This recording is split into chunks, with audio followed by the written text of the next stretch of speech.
president of our association has been one of the great honors of my life. And as my final act, I was determined to carry out one more event to highlight the strength of our press corps. I am honored to preside over this dinner, but I do have a fact check because technically my last day in office was last week.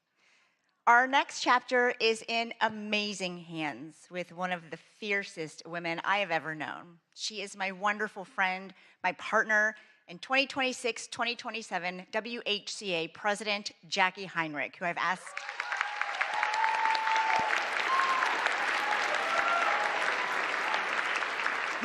asked to help present two very special awards. Jackie.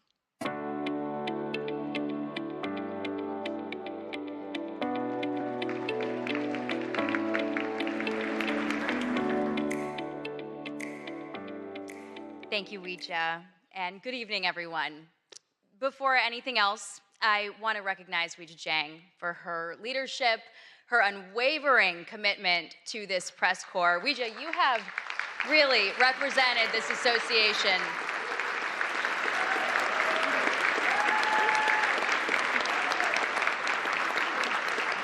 with such professionalism.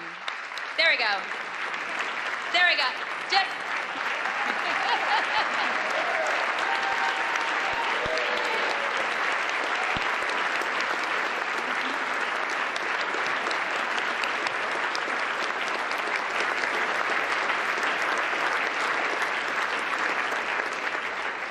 And she has represented this association with such professionalism, integrity, grit, and I am so deeply grateful, not just for your example, but also more so for your friendship. And to our members, I am humbled that you've put your trust in me to lead the White House Correspondents Association for the next year. And I look forward to working alongside all of you as we continue our shared mission, pursuing the facts without fear or favor, and exercising the freedoms protected by the First Amendment in service of the American people. The attempt on President Trump's life last April was a sobering reminder that democracy is not immune to violence, and the freedoms that we cherish can never be taken for granted. Political violence must have no home in America.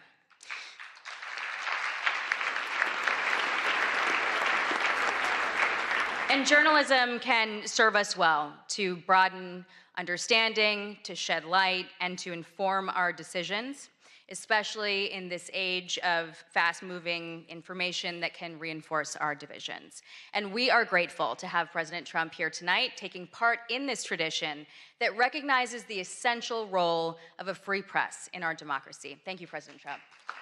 Thank you. The events of that night also revealed the resilience of this press corps, the all-American sense of resolve that no act of intimidation will silence us, and the endurance of the First Amendment. And we're gathered here tonight because we believe that a free press always finds a way forward. And it is in that spirit that the WHCA Service Award was established to recognize exceptional service to this association, and it is fitting that one of the two awards that we are giving tonight goes to the staff of the Washington Hilton. They are hospitality professionals who always put service first.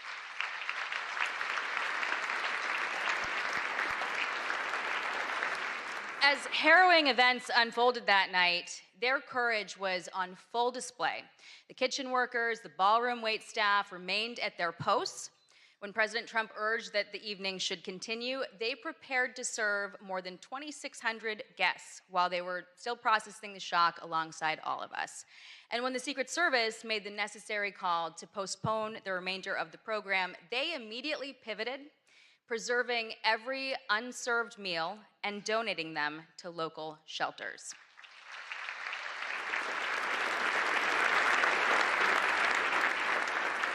And many of these dedicated professionals have worked dozens of White House Correspondents' dinners since this event first moved to the Washington Hilton in 1968. And 58 years later, we are deeply grateful for their partnership. We are proud of the history that we've built together, and we are excited to return to the Washington Hilton next year, stronger than ever.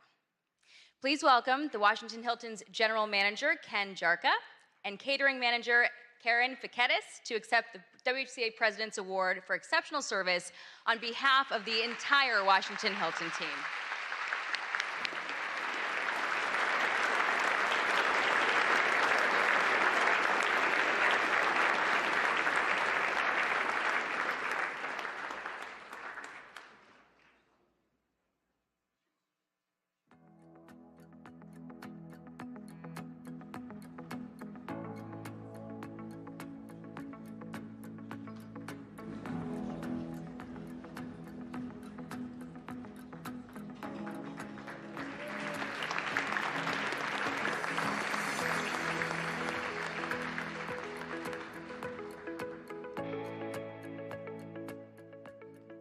Congratulations, and thank you, Jackie. I also want to thank the staff and security team right here at the Waldorf Astoria for putting so much time and care into helping us plan this event in a very short notice. That evening in April did not unfold as planned, but it ended exactly like it was supposed to. 2,600 guests, plus hundreds of others who were working that night, got to go home unharmed. And that was made possible by the brave men and women of law enforcement and the United States Secret Service.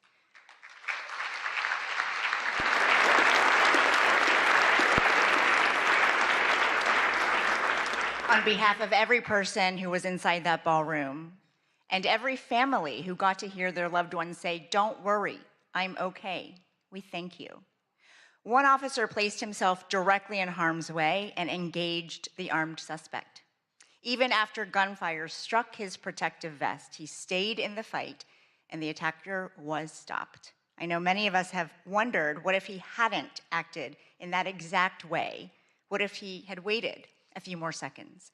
His courage that night reflects the core values of the Secret Service: duty, justice, courage, honesty, and loyalty, and as a commitment to safeguarding his country and community. They also shaped his career, first as an infantryman and section leader in the United States Marine Corps, and since 2022 as an officer of the Secret Service, protecting the White House complex and our nation's leaders. Ladies and gentlemen, it is my honor to present the WHCA President's Award for Exceptional Service to Officer Victor Gonzalez of the United States Secret Service.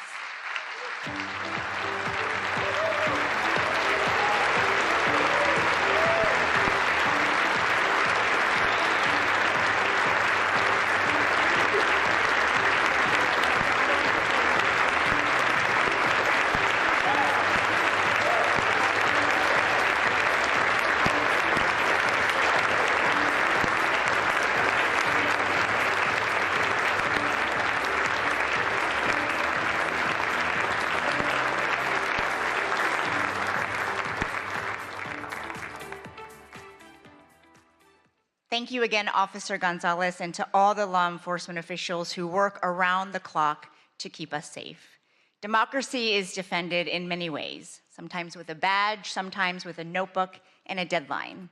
The White House Correspondents Association started as a group of 50 reporters, and I am proud that our membership hit a record number in 2025, more than 1,000 people, including many from new media outlets. Our press corps covers the presidency at all hours of the day. In their personal lives, they miss out on a lot so that the world doesn't have to. If you are a past WHCA president here tonight, please stand.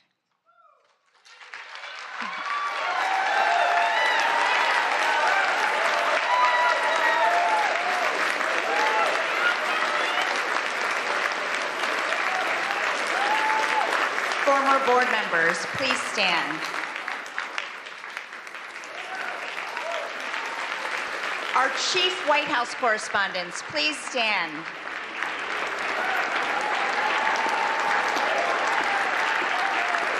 All current White House correspondents, reporters, producers, photographers, visual and audio journalists, please stand.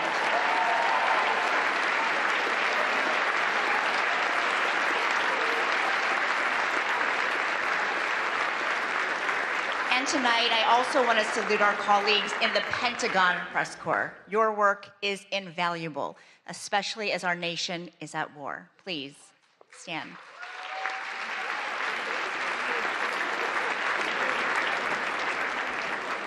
And now we turn our attention to future White House correspondents, our incredible scholarship award winners. Please welcome our Scholarship Committee Chair, who also serves as the WHCA Secretary, Brian Bennett of MS Now.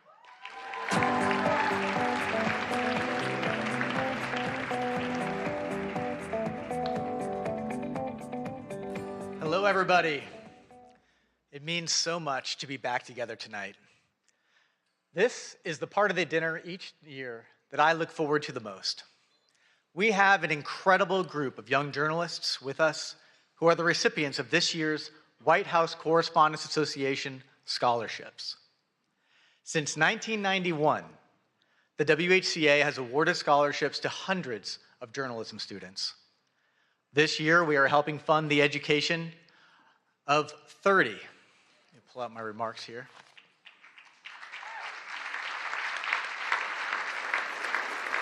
30 students from 16 colleges and universities.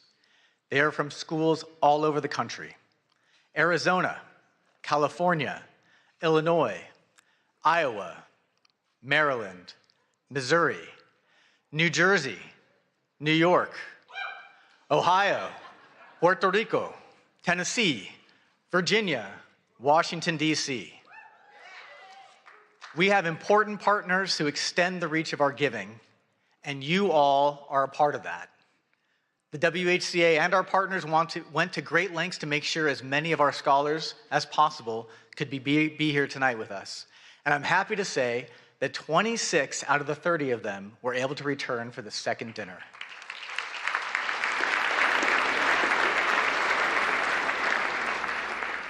Some came back to DC from far away. Many were already here in Washington for the summer for journalism internships. When the April dinner was interrupted by the shooting, a lot of the scholars did what journalists do in dangerous situations. They started reporting, and they reported for their college newspapers. They are already showing their commitment to the work that we are all here to celebrate. Our dinner is the primary fundraiser for our association and our scholarships, and because of that generosity, we were able to increase the amount of several scholarships this year. Thank you for being a part of this and supporting this work. And we also want to say thanks to the America 250 Commission for your generous donation to our scholarship fund. The scholars not only receive financial help to pay for school. Earlier this year, they had a tour of the White House, and they met with White House officials.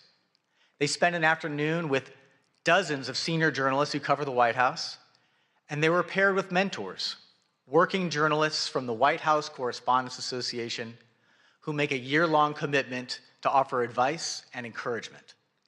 We all had people along the way who helped make us better. And the WHCA Scholarship Program is a way that our association gives back and helps strengthen a new generation of journalists. Because of the commitment and your support, past WHCA scholarship recipients are now doing amazing things in journalism. We tracked some of them down to tell us about their work today.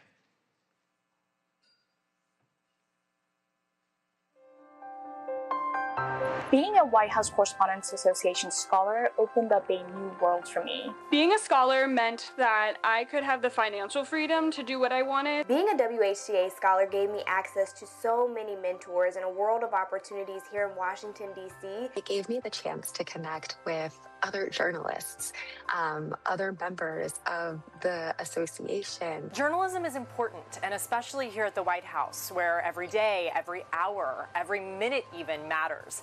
The decisions that are made here impact people across the country and around the world. The idea that you get to be a part of the first draft of history. It all is extremely inspiring and drives me as a journalist. There are so many pinch me moments covering the White House, watching world leaders arrive here, walking into the press briefing room, getting to see Marine One land on the South Lawn, and getting to ask the President of the United States a question directly.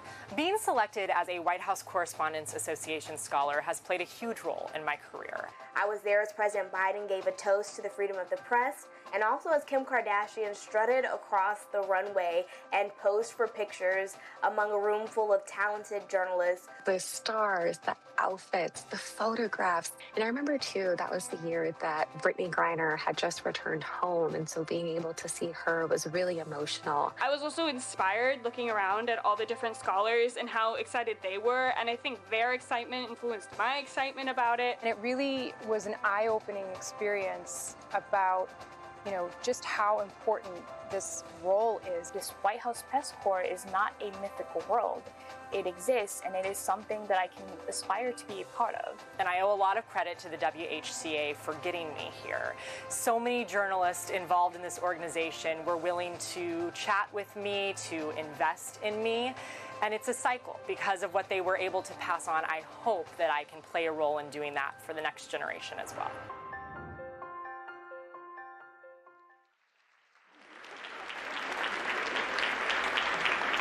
I can tell you, this year's scholarship recipients are also really impressive. And they're all sitting right over there. Let's meet them.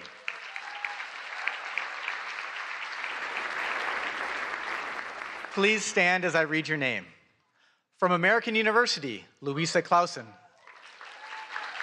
From Arizona State University, George Headley, Elisa Horton, and Kyle Sikinski.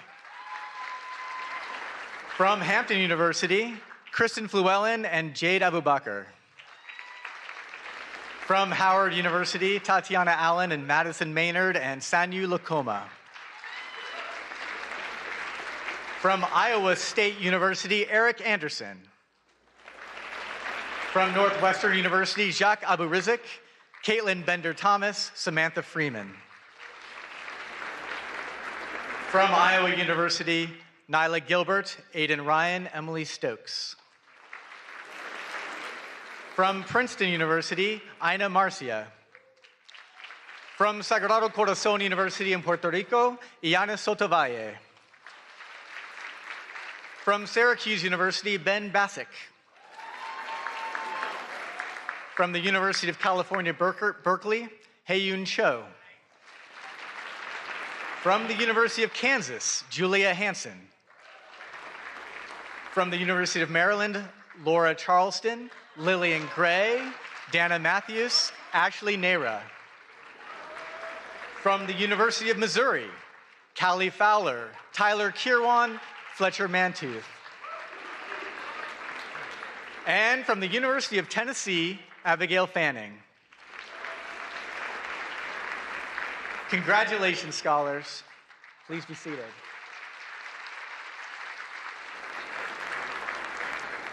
There's one more scholarship that requires special attention. This year, we've added a new scholarship at New York University that has been named in honor of the legendary CBS News White House correspondent, Mark Knoller.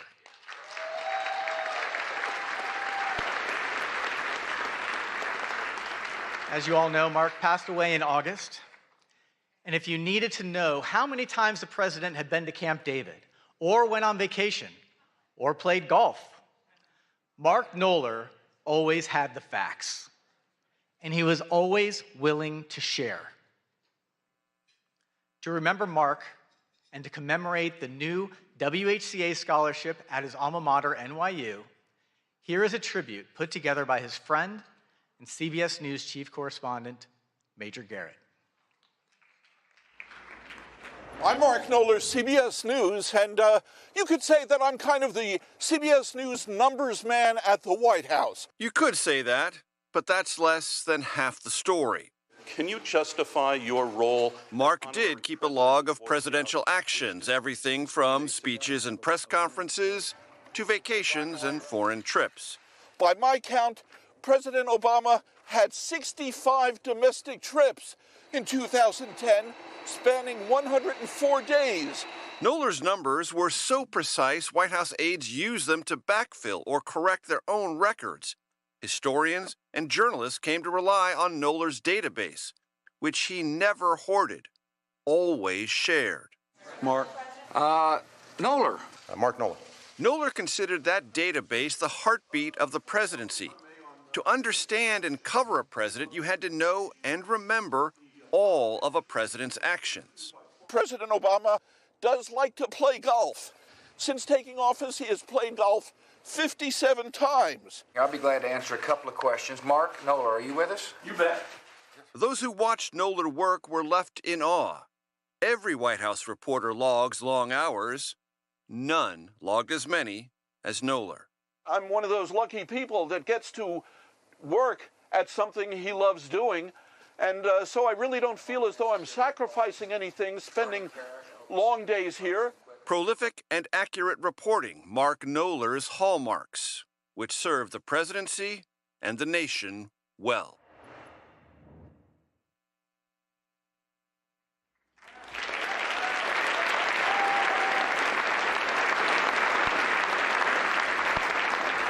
We are honored to be able to add a new scholarship in Mark's name in partnership with NYU's Arthur L. Clarke Journalism Institute. And even more happy to announce that the first recipient of the Mark Knoller Scholarship is Avril Silva. Please stand, Avril.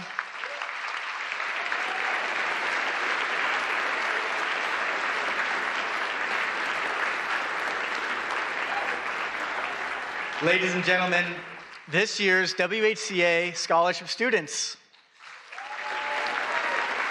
When you see them tonight, offer them advice and offer them jobs. Many of them are already doing amazing journalism. They're all superstars. Thank you very much.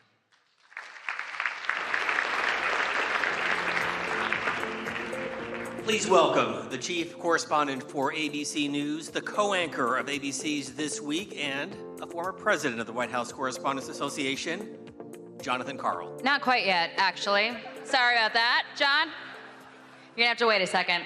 We have a lot to celebrate this evening, everyone. We want to give a special thanks to those who value the work that we do, the freedoms that we stand for, including Paramount, the Emerson Collective, and the Knight Foundation. All of them made donations to the WHCA after our April dinner was interrupted. And it is, by the way, our one fundraiser of the year. Their support will help our scholarship programs and our general operations in the next year. Thank you all very much.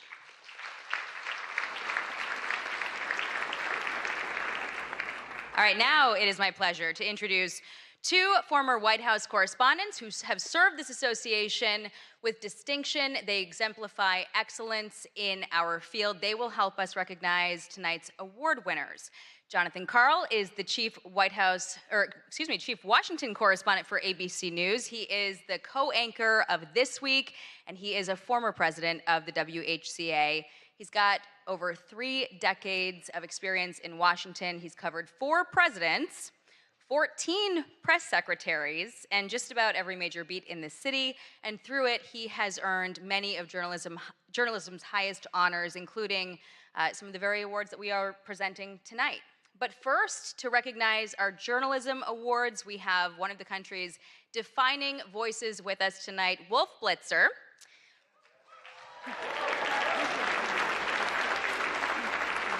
Wolf is CNN's lead political anchor. He's the host of The Situation Room, and he's been a staple of CNN's political coverage since 1990, earning a reputation for steady, authoritative reporting on some of the most consequential moments in modern history, and earning multiple Emmy Awards himself for his distinguished career. Please welcome me in joining Wolf to the stage.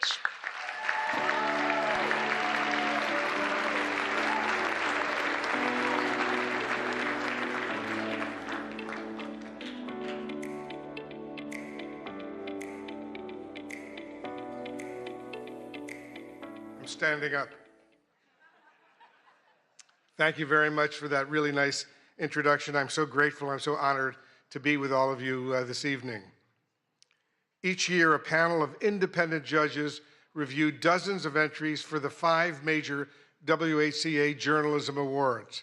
And it's my honor tonight to announce this year's winners. And I'd like to point out that this is really a special night for me. I don't know if many of you were at the first White House Correspondents Association dinner in April, but it was, for me, it was very memorable indeed. And I can report this time, after the first course, I did not go to the men's room.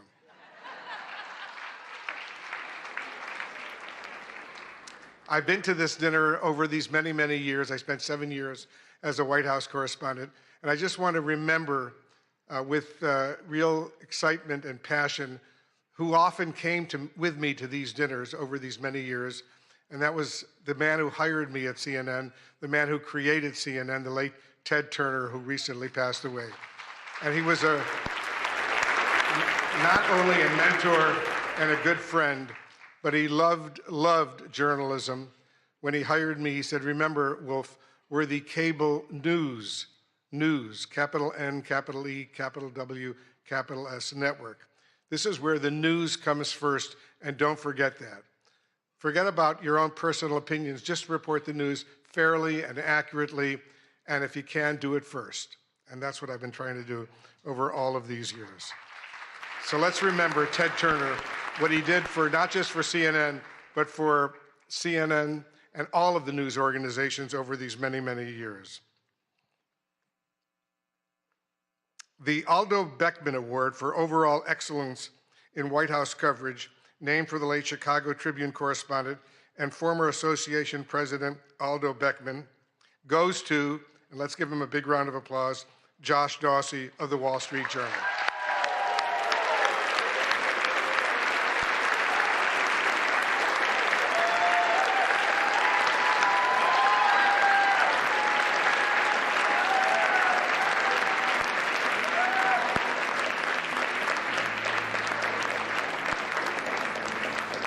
The judges said Josh Dawsey shows us how power works inside the presidency.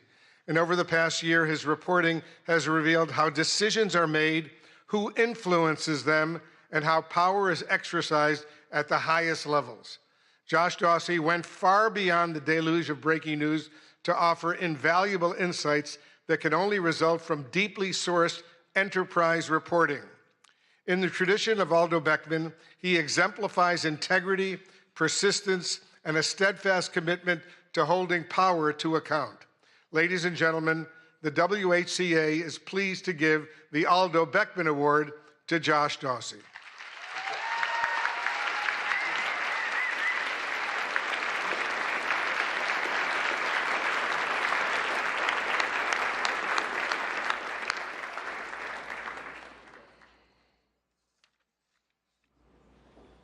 Let's continue with the awards. Thank you. The WHCA gives out 2 awards for reporting under deadline pressure, one for print and one for broadcast. This year's print winner is Amr Madhani and Zeke Miller of the Associated Press.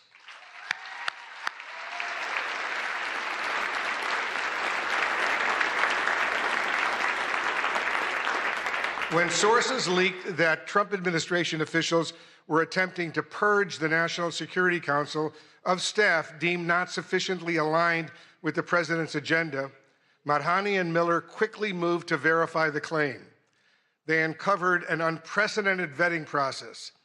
NSC staffers were asked about their past political contributions, voting records, and social media posts as a gauge of loyalty to the president. Ultimately, more than 150 NSC aides were removed, resulting in the loss of considerable foreign policy expertise. The story that Madhani and Miller produced is as consequential as it is revelatory. Please welcome Zeke Miller accepting the award on behalf of the team.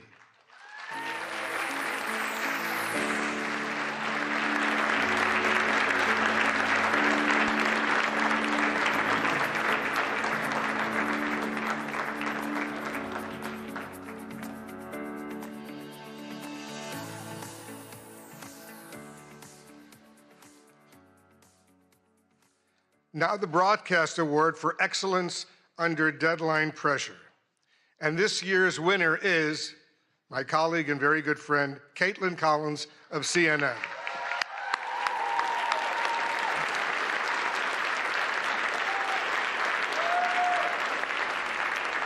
Reporting by CNN's Caitlin Collins on a historic showdown in the Oval Office between President Trump and Ukrainian President Zelensky launched a memorable day of nonstop insight and analysis, including her exclusive interview with the Secretary of State, Marco Rubio. Judges were awed by the depth of knowledge, access, and context that Caitlin brought to coverage of a meeting that unraveled before the world's eyes. The WHCA is pleased to honor the deadline reporting of CNN's Caitlin Collins.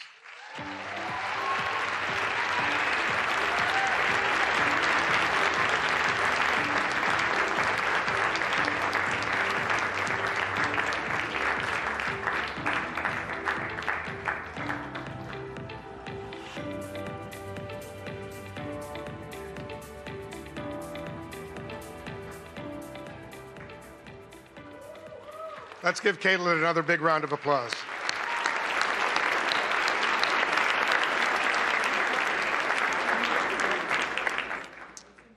And now the award for excellence in presidential news coverage by visual journalists. This award recognizes a video or photojournalist for covering the presidency at the White House or in the field. And this year's award goes to Andrew Harnick of Getty Images.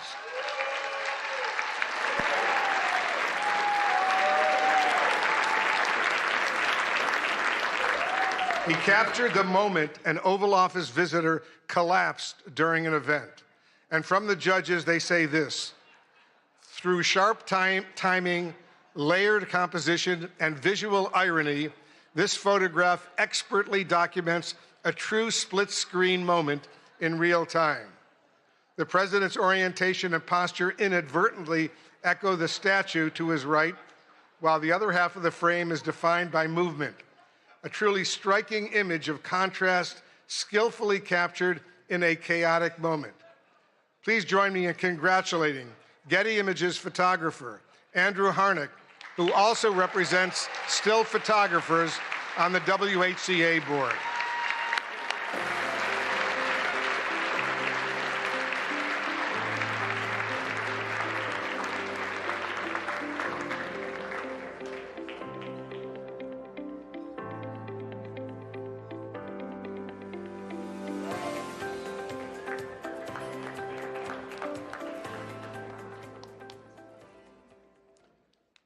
There are more.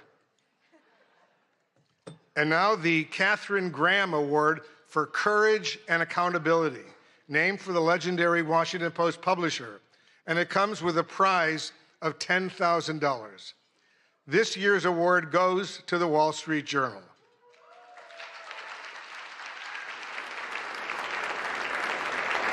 The Journal's courageous reporting on President Trump's past relationship with financier Jeffrey Epstein triggered the release of the so-called Epstein files, thousands of documents that might otherwise have remained hidden from the public.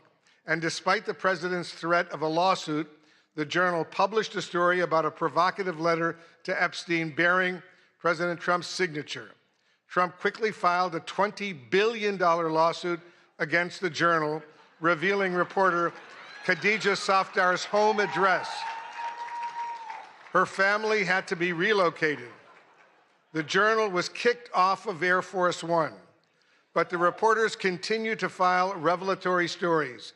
Please welcome the winners of the Katharine Graham Award from the Wall Street Journal: Khadija Safdar, Sadie Gurman, Annie Linsky, Josh Dawsey again, Alex Leary, Rebecca Ballhaus, and Ryan Barber. Their colleague, Joe Palazzolo, could not attend tonight.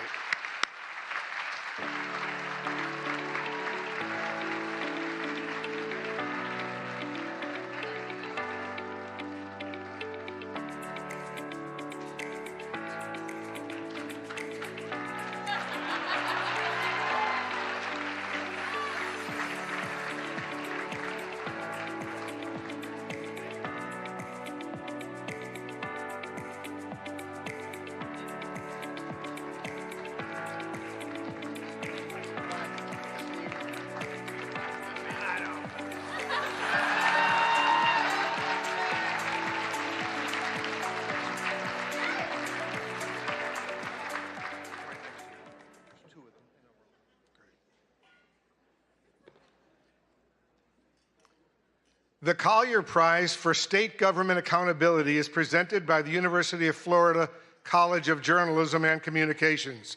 And this is the award's 7th year at dinner, and it comes with a check for $25,000. It's a lot of money. This year's award goes to Care 11 in Minneapolis for its investigation, Housing Hustle. The investigation exposed a massive organized fraud scheme within Minnesota's Housing Stabilization Services Program, a Medicaid-funded safety net meant to help people with disabilities and those facing homelessness find and keep housing. Reporter A.J. Legault uncovered ethical and oversight breaches at the highest levels. The investigation drove sweeping state reforms and waves of federal probes and charges, said one Collier juror. Care 11's rigorous and piercing investigation of Medicare fraud had undeniable impact, including the suspension of more than 130 companies from the ability to bill Medicaid, the state terminating the HSS program, the firing of the state official in charge, federal raids, subpoenas, indictments, and convictions, and enhanced screening, oversight, and suspension powers for regulators. Here to accept the award from Care 11, our reporter A.J. Legault and producer Gary Knox.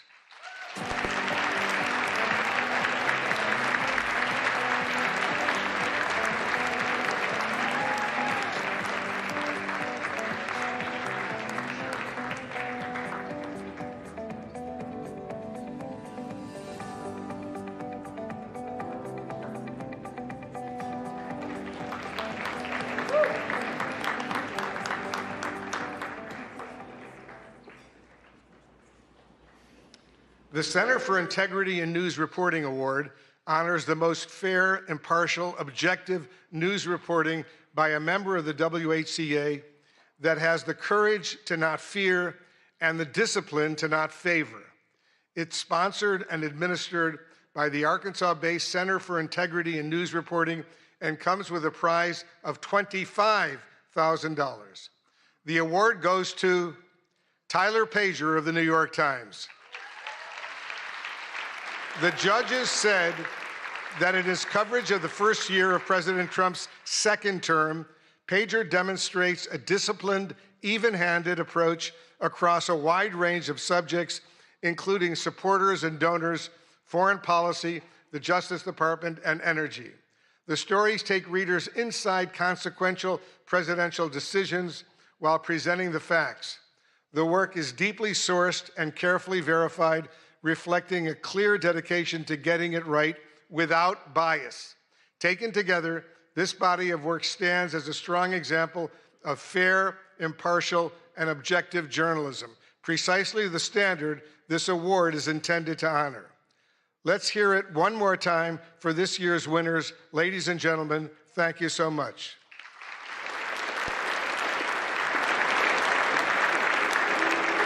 But before we do that, Tyler,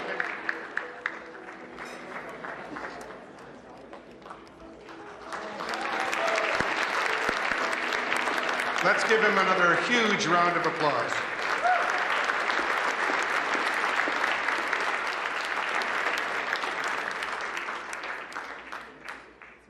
And it's now my pleasure to introduce my good friend, longtime colleague, Jonathan Karl.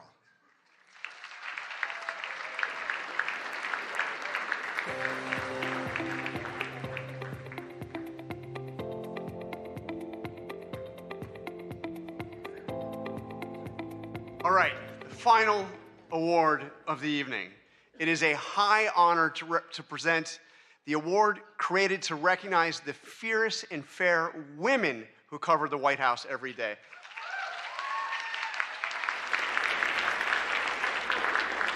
But first, I just want to give a big thank you to Weijia Zhang. Weijia, your leadership was steady when steadiness was in short supply. You refused to let an act of violence take this dinner away from us. And because of you, it has gone on. You insisted that happen. Thank you. Awesome, courageous. And Mr. President, I want to say it matters that you came here tonight. Thank you. For more than 100 years, presidents have chosen to sit in a room of reporters who ask tough and often uncomfortable questions and who report without fear or favor. It's important. Thank you for being here. And in that spirit, I am thrilled to present an award named after two women who didn't just cover history, they helped make it. In 1947, a woman joined the White House press corps and changed it forever. Her name was Alice Dunnigan. She was the first African-American woman ever credentialed at the White House.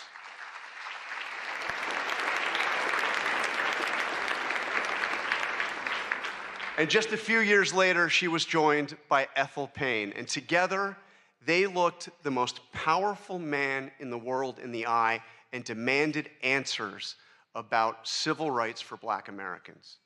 President Eisenhower didn't always welcome those questions, but Alice and Ethel kept going and kept showing up, and they kept asking. The WHCA Dunnigan Payne Award for Lifetime Achievement exists to honor their legacy and to recognize journalists who followed in their footsteps by breaking barriers for future generations. So tonight, it is a privilege to present the award to two women who did exactly that. In a field long dominated by men, Melissa Young and Susan Walsh each built extraordinary careers as photojournalists, not by waiting for doors to be open, but by bursting through them again and again for decades. Melissa Young, this one I knew very well, she worked at ABC News for 44 years.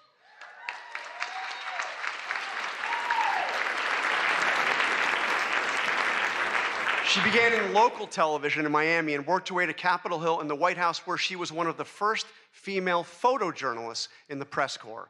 Melissa documented the presidencies from Ronald Reagan to Donald Trump. She covered campaigns, secretaries of state, and defense. She reported in disaster zones, war zones, all around the world. I worked side by side with Melissa for about half of those years, and I traveled to more than a dozen countries with her. I'm not going to mention the time I was briefly detained because that was on Capitol Hill and she came to my rescue. That kind of person. True. She's tireless and professional and a lot of fun to be around. She did it all with persistence, resilience, and quiet determination, retiring just last year. Susan Walsh, her career was built on anything but luck. When a promised job fell through after a college internship, she called the AP's Boston bureau every single day for 3 weeks, just saying, "Give me a shot, will you?" Well, finally, they did just that. She came in, she said yes to every assignment.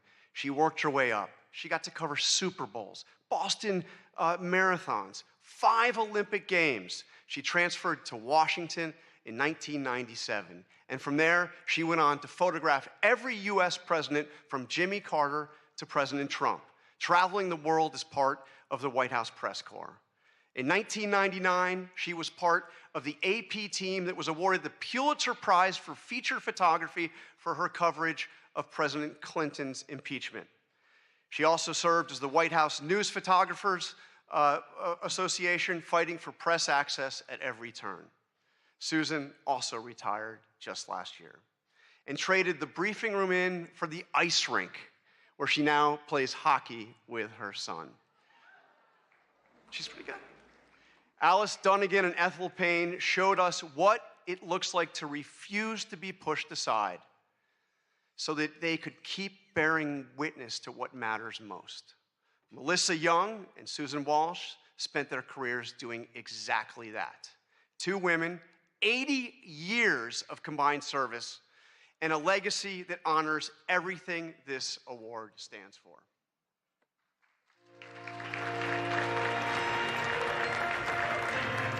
My job gave me purpose. I had a lot of fun.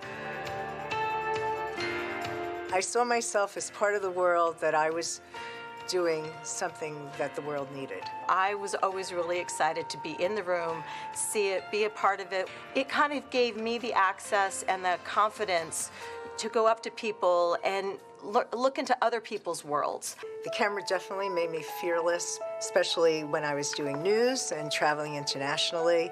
You had to be aggressive, and that's when I had to be someone who I wasn't really sure I recognized all the time. 8 inaugurations, 5 Olympics, 6 Super Bowls, World Series, lots of sporting events, APEC summits, NATO summits. You traveled in a way you would never do as a regular person. I remember being in the palace with Fidel Castro and Jesse Jackson, and I was just walking around and, just like sort of going, whoa, here I am. One of the craziest, wildest ones that I'll always remember is when I was with President Trump at the DMZ. I swear there were times that I don't think my feet hit the ground as we were being moved, and it was such a chaotic, crazy thing. 9/11 happened, and that just completely changed my life. That's when different kind of travel started for me. When they asked me to go with President Bush to Iraq, there I was, and an Iraqi journalist stood up in front of me, literally in front of me, and threw a shoe. Secret Service jumped on him. I was right behind him. I remember trying to hold on to my tripod so I can keep shooting. And then when it was finally over, they rushed us into a room to do an interview with the president. I think I started to see that what I did was really important. I was traveling overseas with Jill Biden, and we slowly went into Ukraine, get the picture of First Lady Biden meeting Mrs. Zelensky, and for all of I love you guys, my writer friends, but for all you writer friends who didn't want to give me a spot in the van, my picture ended up on the front page everywhere, and your stories got bumped inside. Sorry. And I hope there are more women that will follow through on this, especially in television, because it really is a great job. It was always such a compliment to be considered one of the boys, one of the guys. And now that I'm older and there's many more women doing this job, I'm like, you know what? We're going to claim our space. You guys can be one of the girls, because we got this. Yeah. We got this.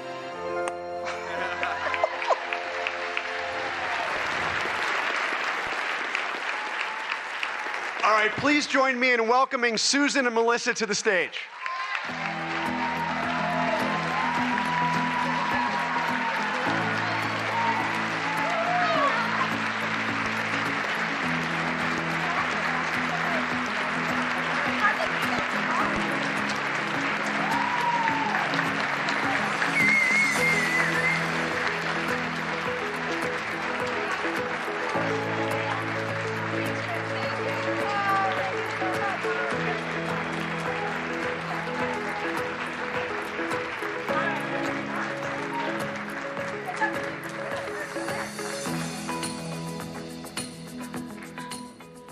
Can I say this is pretty awesome? I spent most of my career down in there, so I thank all the photographers and the photojournalists who had to cover this event.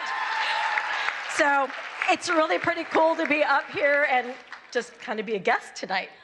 But they were gracious enough to give me an opportunity to say some things, so I'd like to say some things. First, Ouija, Jackie, and the entire Correspondents board, I just want to thank you guys so much for selecting me this year, me and Melissa. I hope not to get emotional here.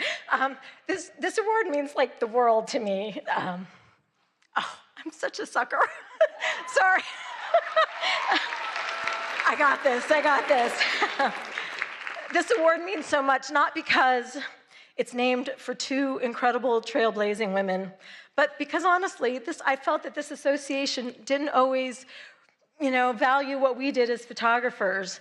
And, there were many times that Melissa and I were the only 2 women in the White House travel pool. And I just have to say, things have changed, and I love it. So there's a whole lot more women out there, so yeah.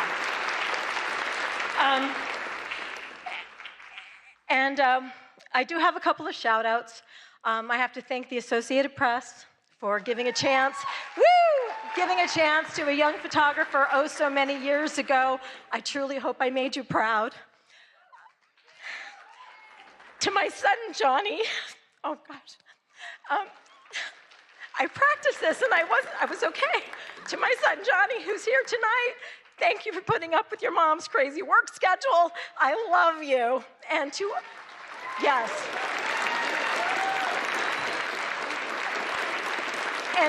And to all my friends and colleagues that I've traveled the world with, your camaraderie, your support, and most importantly, your laughs have been absolutely the best. And in my retirement, I absolutely miss that the most. So thank you for all of that. And then finally, to all the journalists out there who are working incredibly hard to report the truth, despite access issues, insults, and subpoenas, keep it up. Your work matters, and we need you now more than ever. Thank you so much for all you do.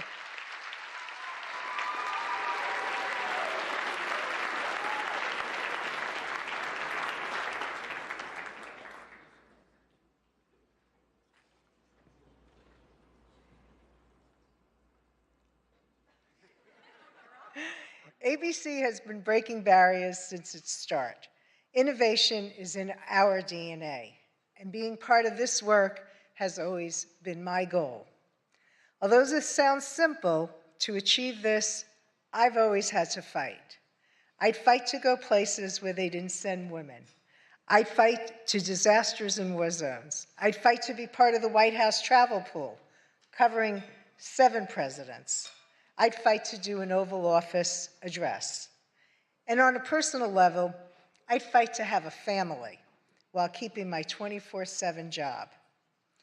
Thank you to the White House Correspondents Association for recognizing me, the first female broadcast camera person for this honor. I am so proud to receive this award for a lifetime of breaking barriers. I've been fighting for 44 years to be the best at capturing all the action at the White House since Ronald Reagan. My advice, keep up the good fight and tear down those walls. Thank you.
Congratulations again to all of our honorees tonight. I am confident that one day our scholarship winners could be the ones taking home awards. After all, not that long ago, we were you. Young people passionate about journalism and determined to make it work.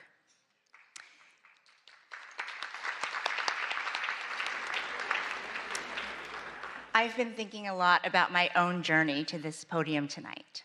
I grew up in rural West Virginia, in a town at the foothills of the Allegheny Mountains, a town called Buchanan, population 5,500. Those images of the devastating floods that you've been seeing are from my hometown. My heart, thoughts, and prayers are with everybody there. After my dad finished grad school at WVU, where he properly learned how to say, "Let's go Mountaineers," my parents decided to stay in the state to open a restaurant. It was such a treat when hunters came in and left deer meat as a tip. On Sundays after church, families packed into the dining room, all dressed up. My mom learned every customer's name, their favorite dishes. I worked the cash register, topped off glasses of sweet tea, and did my homework in the corner booth. A day like that seemed ordinary at the time. Looking back, to think that days like that could be considered ordinary is the most powerful reminder of how extraordinary America is. My dad came to the US as a student with just 67 bucks, or as Frankie might say, 67. My mom holding a small suitcase in one hand and a toddler, me, with the other. Yet they built a new life, a successful business, and a real future. Our Chinese restaurant was the first in my town. Of those 5,500 residents, the Chinese American population of Buchanan was 3: my mom, my dad, and me. Growing up there was not always easy. Most folks had never laid eyes on people who looked like my family. But far more often than not, the community was welcoming and generous. Turns out deer meat is great in a stir fry. In Mandarin, the word for America is 美国. It literally means beautiful country, and I love that. America the Beautiful was never only about her landscapes or landmarks. It has always been about the promise that no matter where you come from, you get a shot at chasing your dreams. My dreams began right there in that family restaurant. A small TV in the back was often turned to the news, my dad's go-to for learning more English.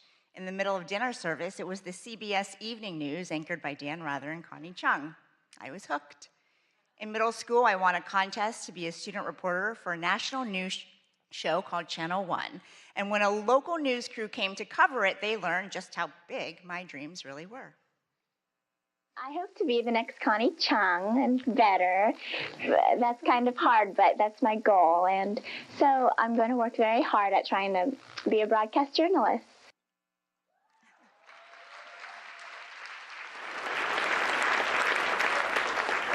Years later, it's surreal to say that I've sat in Connie Chung's old chair to fill in on the evening news.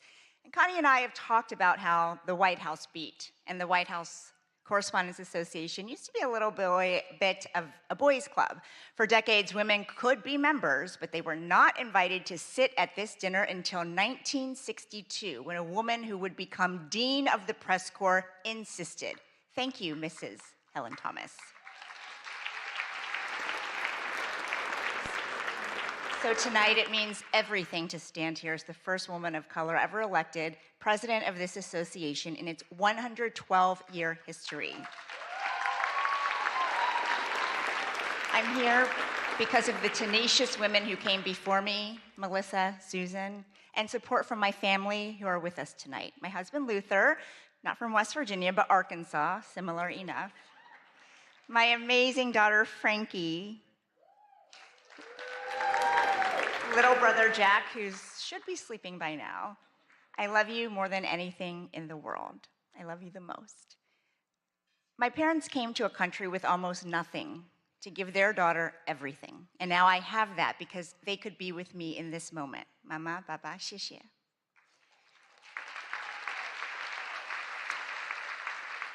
And sitting with them, my middle school video production teacher, Mrs. Diane Williams, who spent countless hours on my submission for that contest that changed my life.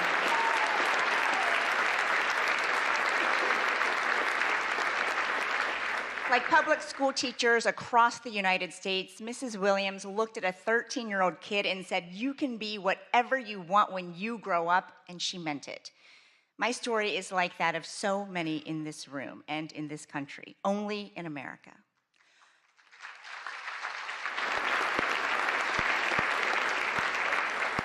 Only in America could a little girl born in China and raised in Appalachian coal country make her way to the Oval Office to ask questions of the President of the United States.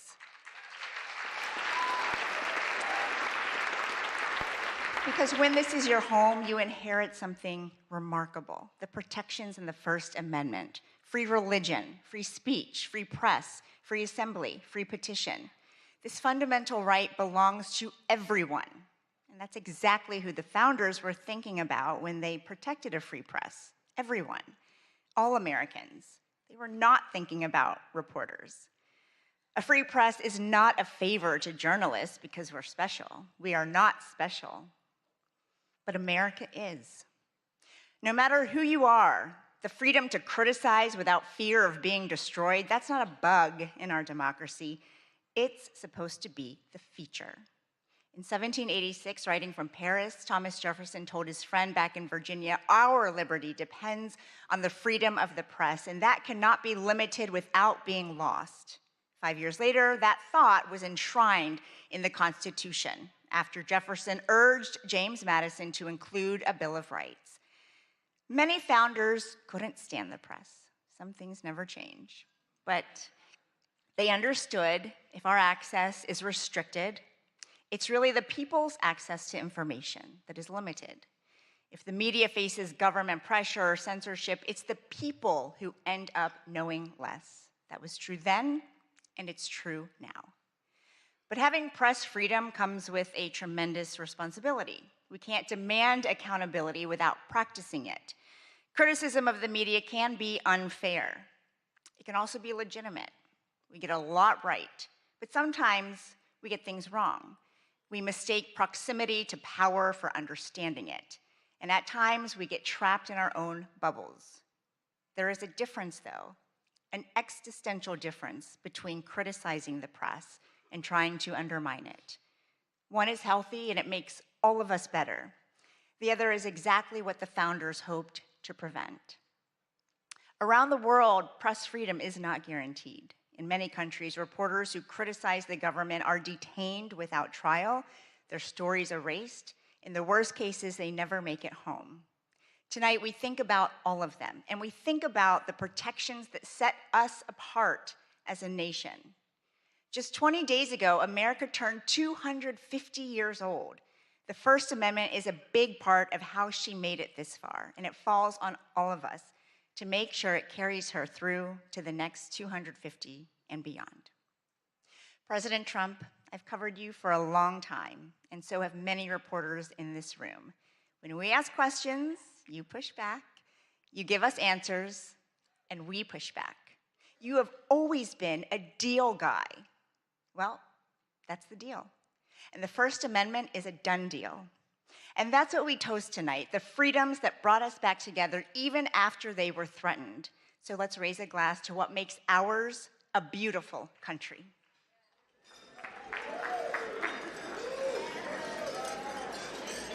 And now, ladies and gentlemen, please join me in welcoming the 45th and 47th President of the United States, President Donald J. Trump. And I'm proud to be an American, where at least I know I'm free. And I won't forget the men who died, who gave that right to me. And I gladly stand up next to you and defend her still today. 'Cause there ain't no doubt I love this land. God bless the USA. Wow, that was very beautiful, but this has not been an easy evening, all these awards. Do I have a say in those awards, all those awards?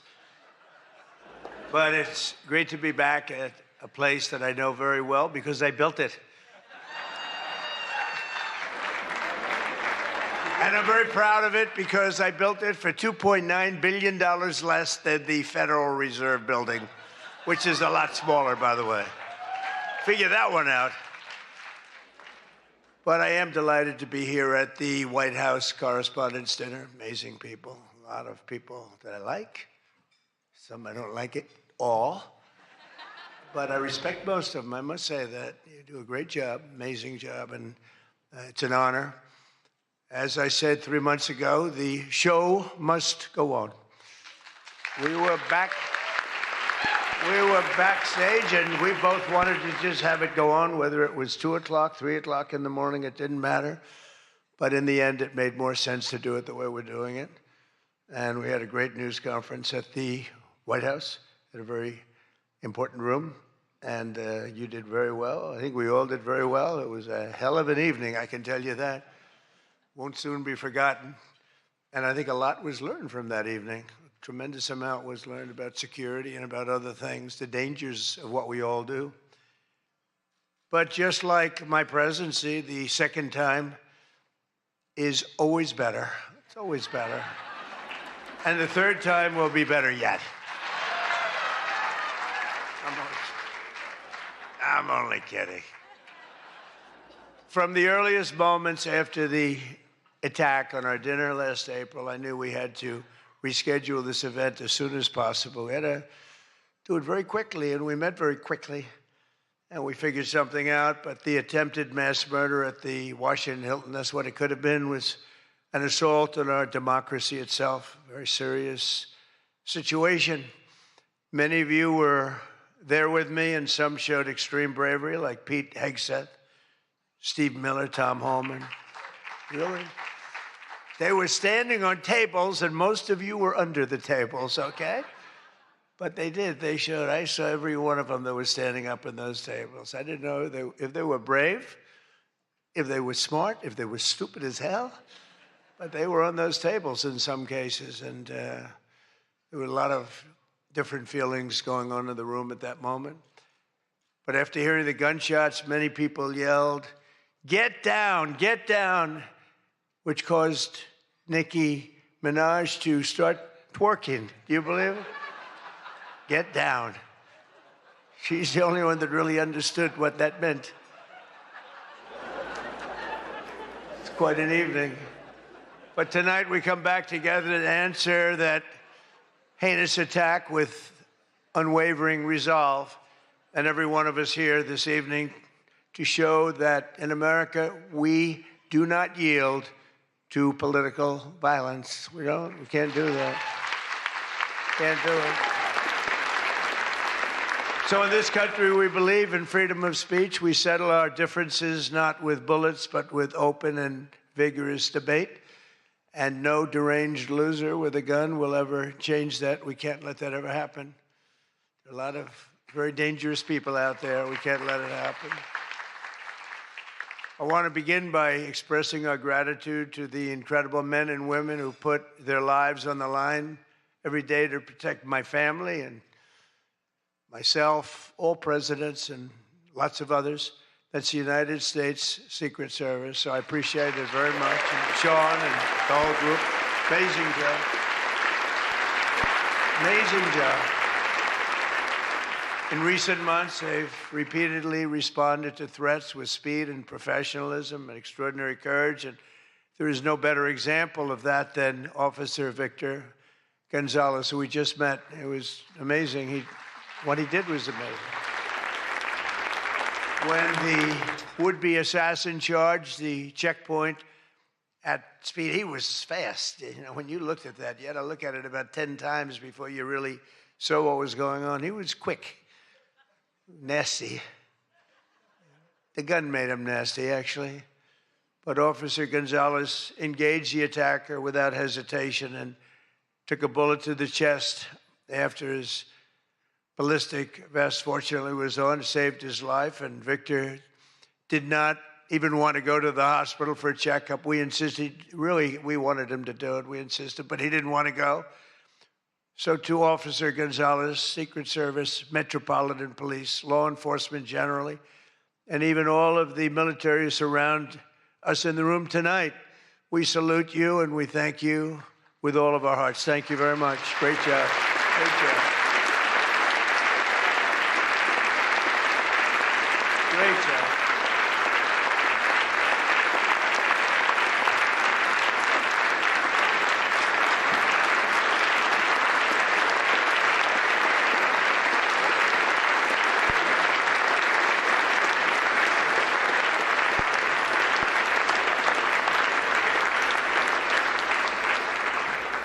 These are great people.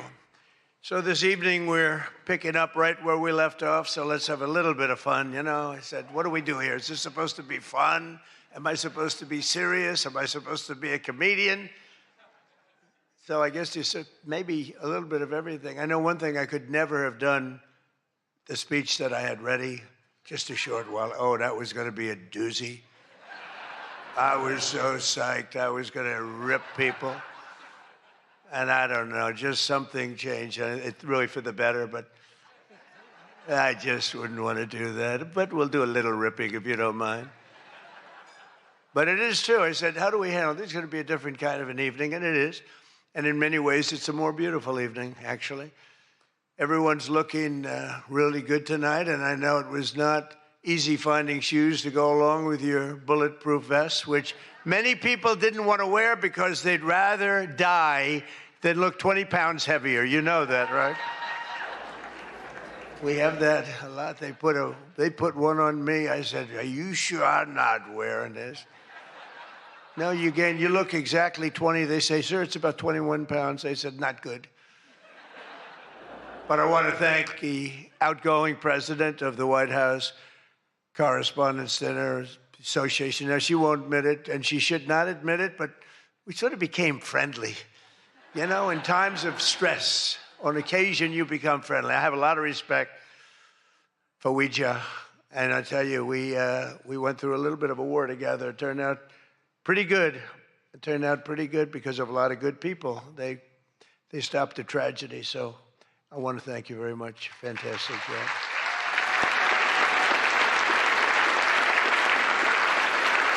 And Ouija worked extremely hard to ensure this dinner was rescheduled, and we want to just thank her family. I just met her parents, her children, her husband. What a perfect family. So it's really great. Thank you very much, all, for putting up with this, right? But let me also thank the incoming president of the Correspondents Association, Jackie Heinrich. She can be very tough as a reporter, I will tell you. She can be nasty. She looks so beautiful, but she can be so nasty. How could that happen? But she just got married to a very successful congressman, a very good congressman. I'd like to have a couple of more votes from it. That's okay. On occasion, he shows a little independence. We don't like that. But now he's a very professional guy, and he loves our country. But that's a big thing. I just see what takes place. We're talking about what takes place to be in the position that you're leaving and that Jackie's coming into. And it's a lot of work, a lot of friendships, a lot of talent. And so, Jackie, congratulations.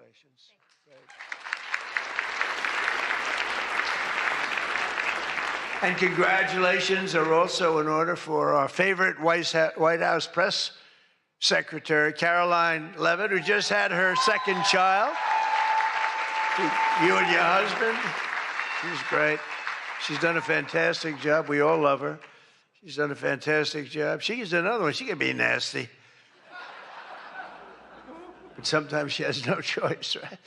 But Caroline may have one of the hardest jobs in the White House. She has to deal with all of you all of the time, and you can be very difficult. You can be very, very difficult people, but I'm probably being a little bit oversensitive. Sometimes I really do think that some of you don't like me. In fact, I read a report, I get 93% negative publicity. 93%. So how the hell did I win the election by so much? Think of it, I don't think that's true. I can't believe it's 93. In the 80s maybe, but not 93. But this place is really the largest group of Trump derangement syndrome people ever put together at one time, I suspect. Some of you are lucky that our last dinner was cut short because I had brought with me what would possibly have been, I'm telling you, I had something. I was going to go after you. I feel so badly doing this. It's going to be such a letdown. Oh, yay. But your lives were really in danger the last time for an opposite reason. But on the plus side, your careers were saved, and we really do. We have a complete and total. You know, I love the words complete and total. They say, but it means almost the same thing. I said, it doesn't matter when you say it. It's called emphasis. It's called emphasis. But everyone is now really warming up. The new White House Military Center, drone port, highly protected ballroom. We have our ballroom. The windows are this thick. I said to the people, well, if a bullet hits, what happens? Nothing. Nothing. It bounces right off, sir. This is the greatest bulletproof glass. I said, AK-47, that's supposed to be a big one. I don't know so much about the guns. My sons know a lot. But I said, I know it's big. What would happen? They go up, meaning it can take more. I said, so if I'm making a speech and I hear that pinging sound at a window, what would I do? Sir, leave the room right away, but you're going to be safe. We're building something that's going to be amazing. And in light of what we went through, I think people understand it. It's going to be amazing. A phenomenal, one of the biggest drone ports anywhere in the world, right on the roof, right protecting the White House, not only the ballroom. And what's underneath, it's supposed to be a top military secret, what's underneath, but then you get sued as usual, and you have to reveal that you're building this unbelievable situation downstairs with room after room of very complex stuff. It was the military's dream to have it built. I wanted to have a ballroom because for 150 years they wanted it. And then the generals came to see me and they said, sir, you're building something. This gives us an opportunity to do something that will be so unbelievable, never happen again. Because there's very little built under the White House, very hard to build under a very fragile building like that. It's very fragile, it's old, and a little different construction standards, frankly. And this is an opportunity for us to build something very powerful. I said, let's keep it secret. They said, no, we're telling you, sir, let's keep it secret. And then we get sued and we revealed every room, We told the people that did the suing, they're not good people. We told them, we said, you're being very unpatriotic when you bring a suit like this, but it is what it is, but it's really going, it's moving fast. We're ahead of schedule. We're right on budget. And it's going to be something like, I think, no country has. I just visited China. They have this magnificent room, the Great Room. They call it the Great Room. It's a great room, but what we have is going to blow. There won't be anything like it. It's going to be fantastic. And with all of the things that are going along with it for safety and security of future presidents. I'm only going to be using it for about 6 months, assuming we finish it right on time. I get to use it. Somebody said, he's building it for himself. I'm building it for the future. I'm not building. I use it. Now, had I not gone down 6 or 7 stories, then in that case, I would have been able to get a couple of years out of it. But that was far more complex what we did downstairs than what we do upstairs. So we're very proud of it, though. It's going to be amazing. And I think I was just telling the whole group sitting at the table, we were talking about it. I said, I think, it's White House Correspondents, so I don't see any reason why you wouldn't be able to use that. It's going to be very large and very beautiful and very safe, and that's what you need. So I was thrilled to see that after witnessing the attack, even Democrat Senator John Fetterman told his fellow Democrats to drop the Trump derangement syndrome and build the White House ballroom. But it's much more than that. It's something that you're going to use. I predict that you're going to end up using it, and a lot of people are going to end up using it. They're going to be as safe as you can possibly be. But despite everything that happened at the previous dinner and all of the dangers involved, I'm told that this is still the hottest ticket in town. This ticket to get in tonight, because it's a smaller room, it's a beautiful room, it's a luxury room. See those beautiful chandeliers? I can tell you everything about them if you'd like to know. See that beautiful Capitol above? See the beautiful Capitol? See everything, the brass. Those chandeliers are great. I'm looking at them, saying, I wonder if I could, I sold this building. And they're doing a nice job, but they're nice people. But I'll tell you, I'm looking at them saying, I wonder if I could walk out with those chandeliers, because you can't buy them. They're very special. I won't tell you the fact. I won't mention that they're Czech crystal, because I'd like to say everything's made here, but they are Czech crystal. And they are beautiful. And the Waldorf people are doing a really nice job. We're proud of them, actually, because, when I left town, I was angry. I was a little bit angry. I was offered a nice price. I said, I'm getting out of that place. And then I said, let's make a comeback. And but I was very proud of this building. This building was hot. Remember the lobby floor? 82,000 feet. For those in the real estate business, 82,000 feet. That's a major floor. That thing was packed every single night. It was packed, mostly Republicans, I would say, but it was packed every single night. It almost brings back memories. But I left town, and I have just had nothing but good experience, and this might be the best experience of all, having all of these incredible people in this room. It's a great feeling, frankly. It's a great feeling. But tonight's event, thank you. But tonight's event is even crazier than the last time. In fact, it's so successful that I've been informed by CBS News' David Ellison, who's going to do a fantastic job. He's the owner. He's the owner. He bought it, spent a lot of money, and he's going to make, I think, fantastic changes and keep some of the great stuff going. But that next year they're going to call it the Trump White House Correspondents Center. He told me that, and I like that very much. We're going to change the name of it, okay? Oh, it's going to be so hot, just like our country is hot. We are hot, by the way. But to be honest, it's just about the only way that they're going to ever get me back here. You're going to have to change the name of the dinner. But how's that one going? Not too good. I hope that everyone finally got to enjoy their entire, very delicious beef tenderloins, very special beef. And I want you all to know that Bobby Kennedy, who's right here, personally ran over the cow in his car. And he cut it up and he brought it here for you to eat tonight. So it's very fresh. And Bobby also suggested an appetizer featuring his favorite cut of male raccoon roadkill. But we drew the line at that, Cheryl. We said, no, we're not going to do that. We're not doing that. We love Bobby. I'll tell you, it is a piece of work. You think it is fun, but he is a very different kind of a person, I will tell you.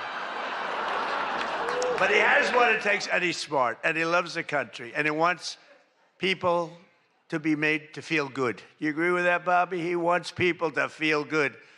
And he's doing a fantastic job. Thank you, Bobby. Thank you. We can joke all we want, but thank you.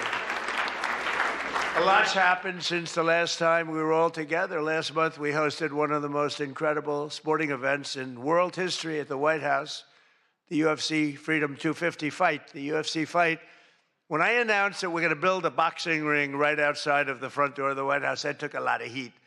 But it turned out that was, they say, about the most viewed fight in history. It was beautiful. So many things happened. It was supposed to rain. We're going to do it the week before, and the weather was beautiful. And the weather came, and it went, and now we came up to Wednesdays. They said, sir, this was on a Sunday night, replacing 60 Minutes, which is nice and unusual, because usually it's Saturday night. And they said, sir, this was from Wednesday on. Tell me about weather, right? Sure, it's going to rain. I think you're going to have to. It's going to be one of the worst storms that we've seen in a long time. It's coming up the coast. It's going to hit you on Sunday night. It's going to be a disaster. I'm saying, can you believe? And you saw the ring we built, Dana White, the great Dana White, and everything. We had the best fighters in the world. Turned out we had the best fights that most people have ever seen, including me. It was just a miracle. But what happened is we're waiting for this rain to come all day long, and it's coming, and it's horrible. And it's 8 o'clock, and we say, I think it hasn't rained yet.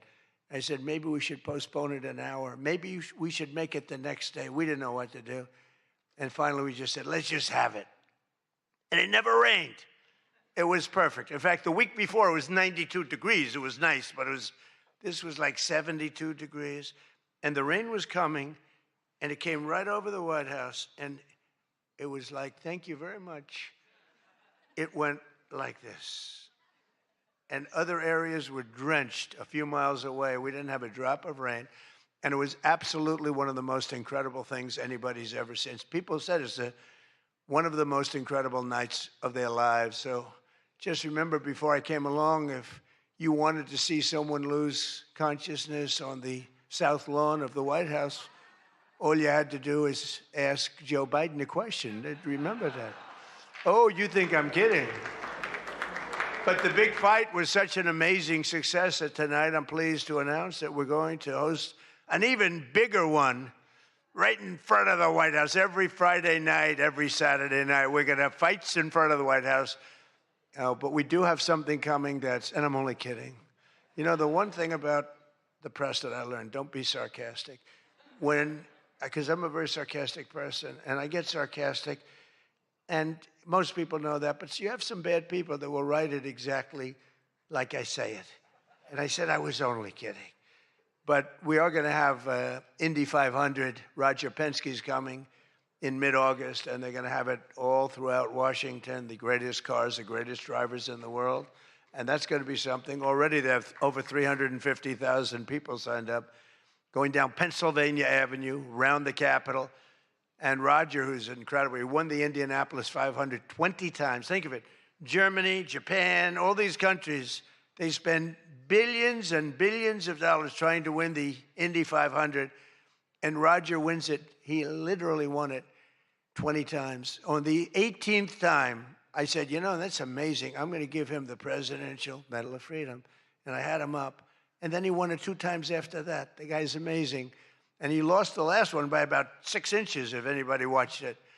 So they're coming here, and it's going to be something really exciting. We have unbelievable events. Look, it's an unbelievable country. And on July 4th, we were over at the mall, and it was raining. It was supposed to be really bad again.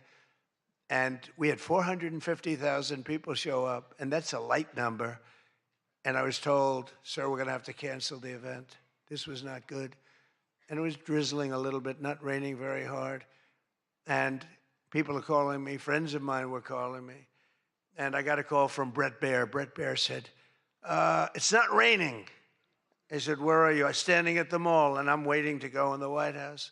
Then others called up. They said the same thing.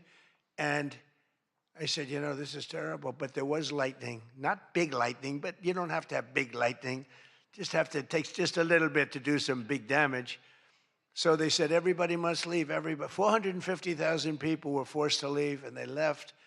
And then I said to myself, I said, let me call up and find out what the hell's going on. And I called up, and I spoke to a brilliant young man. He said, don't worry about it, sir. We can do it in a couple of weeks. I said, you can't do it in a couple of weeks. This is the 250th birthday. In 2 weeks, what are we going to do? Say, let's go? We're going to have a redo? No. I said, I'll speak if I have to speak at 3 o'clock in the morning, 2 o'clock, 1 o'clock. I don't care. Call them all back. They're all gone. 450,000, and most of them were in cars or heading back to Texas, and it was sad. And we said the show must go on. Very much like here, we said the same term, right? The show, it's a great term. It's true in life. The show has to go on. The show must go on. And I said, the show must go on. I put it out on Truth. The show must go on. And we had probably, Peter, 150,000 people come back, up higher, maybe. Thank you. Let's stand up, Peter. Tell them. More, right? It might have been more, but it was amazing. It was just an amazing crowd. And actually worked out better, a little like this. It worked out better than if we had done it at the normal 7 o'clock, 8 o'clock time. It was incredible. We started speaking at 11 o'clock in the evening, but tremendous numbers of people. Thousands and thousands came roaring back, and it was a great evening. And it was a celebration. And we didn't do it the following day, and we didn't do it 2 weeks later. We did it when we were supposed to do it. It was a fantastic celebration. But I can exclusively reveal to you this evening that for the heaviest of the heavyweights, we will have sloppy Chris Christie, one of the sloppiest human beings you'll ever meet, fighting, I would say, I could mention the governor of Chicago, but I'm going to mention instead Jerry Nadler. And they're fighting for a big piece of cheesecake, big fat piece of cheesecake. Who the hell wrote that line? But it is true. And then you have a Congresswoman, Alexandria Ocasio-Cortez, AOC plus 3. That's her 3 friends, right? AOC plus 3, and I watched her give that answer when she was over in Europe. It was not a good answer. If I ever gave that answer, I would be out of politics. Remember, you cannot have a 19-second wait time to answer really a quite simple question. But we'll then have a rematch against an extreme, simple question on a foreign policy from Munich Security Conference. It was a big security conference, and this was our first time up in terms of that. And we had a sort of little preview, and then Anderson Cooper was going to fight Lawrence O'Donnell. I'm not a fan of Lawrence O'Donnell. I like Anderson, actually, because he's covered me well for many years. Then he went bad as soon as I went for politics. But for years, he loved interviewing. I did so many interviews with him, and he was great. But, you know, he's got a little different persuasion than me in many ways, actually. And Lawrence O'Donnell, never liked him, never thought he had any talent. But he's still making a living, so I can't knock it. But we had a contest for who had the lowest ratings and the lowest IQ on television. And that was actually Don Lemon, I think. You know, when I said that he's the dumbest man on television, I said, you know, when you say some things, you never make a comeback. It's not like, oh, gee, hey, Don, let's have dinner some night. But I know what I'm saying. And then you have Bette Midler and Jane Fonda actually held a concert to protest the first UFC fight. They didn't want to see the fight. And very few people want. They held an event. Like 3 people showed up. And given the choice between seeing some of the really beat-up faces of the UFC, almost everyone chose the people in the UFC. It was between the 2 of them or the UFC. And what about Bruce Springsteen? What the hell happened to that guy? He looks like hell. I don't care what anyone says. I'm not supposed to say. I'm sure he doesn't like the way I look, but I don't look so bad. But at a recent concert, Bruce, all he did was talk politics. He ought to run for office. That'd be interesting. But all he talked about, he made 4 political speeches in his 3-hour show. The tour has been renamed Bored in the USA. And his new song was so bad that Chris Christie, who's like a fan, you know, he goes out and tells everybody how he hates Chris Christie. Keep that guy out of my... And I see Chris Christie there again, high-fiving Bruce Springsteen in the aisle. And Bruce Springsteen saw him and didn't even lift his hand up. And I just wanted, because I used to be friendly with Chris. Chris, when somebody doesn't like you, write them off. Forget it. You got billions of people in the world. You don't have to make a jerk out of yourself. But usually a comedian hosts this dinner. And I think we sort of changed it. Tonight we're going to have somebody who I think is really spectacular. But I've watched comedians get up for the dinner because I have been here actually quite a few times. People don't realize. And there's one time in particular when Barack Hussein Obama hosted it. Do you know who that is? And he hit me hard. But actually, he hit me with respect. I was sitting with Melania at a table, and you had Brooklyn Decker, supermodel, at a table right next to her. And I really always will like her. She's married to a great tennis player, Andy. And she was at the table, not at my table. And I have watched this clip thousands of times. They keep playing it because they think that was the evening I decided to run for president. It was not. In fact, I loved the evening. I looked at my wife. I said, can you believe it? All these people, that's all they're doing is talking about me. I love this dinner. It's true. And Obama was nice. It's amazing how things work out. He actually showed a picture of the White House with a big Trump on top. Like I put a sign. And I'm sort of doing that when you think about it, right? I mean, he wasn't really wrong. But no, he was respectful. He was good. But it had nothing to do. It had nothing to do. I just decided that I wanted to make America great again. This had nothing to do with that dinner. I've gotten so many calls, and for years they've been saying, was that the moment you decided to run? Really, no. I left that night, and the press was there. A lot of the same people that I see, they said, did you have a good time? Unbelievable. And some thought I didn't have, but I did have. And I always remember, though, Brooklyn. She was so angry. She was much angrier than me. She was angry. She thought they were mocking me. And they really weren't. It was just one of those things. And I had a great time. But I left, and I thought I was there 3 or 4 times before that. But I sort of thought, wow, that dinner is really something special. And then I ran. I got elected. I thought the press treated me very, very unfairly. And I don't know. I think I made the right decision because you hate to go where maybe you're not wanted, but they did want me. They wanted me for ratings, and they wanted me for other reasons, but not for love. And I said, I'm not going to go. First time that ever happened, I think. Was that the first time? Just about. Presidents always came. And I didn't go for 4 years because I got treated terribly by the press. In my opinion, unfairly. I know unfairly because I know the facts, but I got treated unfairly. I didn't go. And this year I was called by your president and your chairman and all of the people, and they said, we'd like to do it. And I said, you know what? With time goes by, time passes, and you sort of look at life a little bit differently. I said, let's do it. And I didn't know it was going to turn out the way it did. It turned out to be the biggest event in the history of your day. That was by far the biggest, right? For all the wrong reasons. But as I said before, a lot was learned from that evening. So much having to do with so many different things, including security. But it's an honor to do it. This is my first. I mean, I've been to it numerous times, but as president, I haven't been here. And I'm glad. And I said, they said, would you do it next year? I said, I will be back next year. Now, if you get really, really nasty, maybe not. I don't know. But we're going to be back next year. And well, Jackie will treat me very bad. But this year, the association decided not to have a comedian, so they considered using Jimmy Kimmel, Jimmy Fallon. These guys, they're terrible. They're terrible. Stephen Colbert, these are people without talent.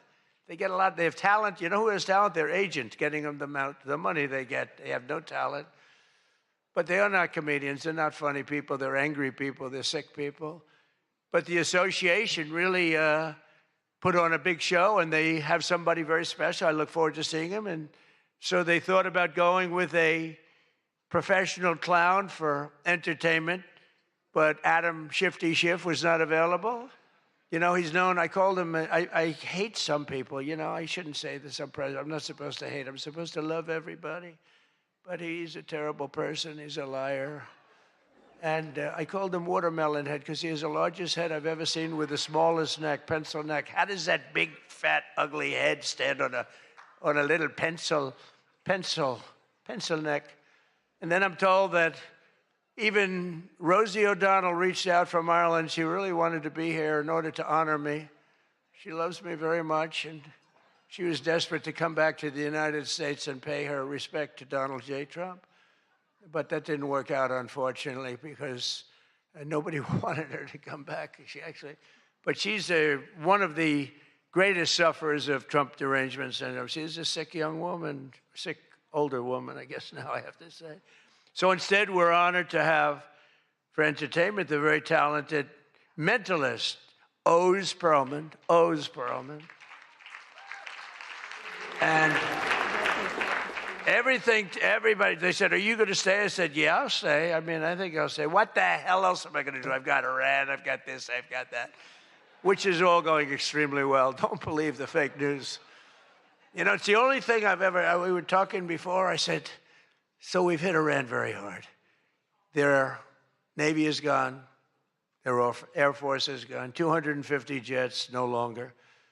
159 boats, good boats. In fact, I said, why the hell didn't we keep them? We could have used them. But 159 boats, all at the bottom of the sea. They have no radar.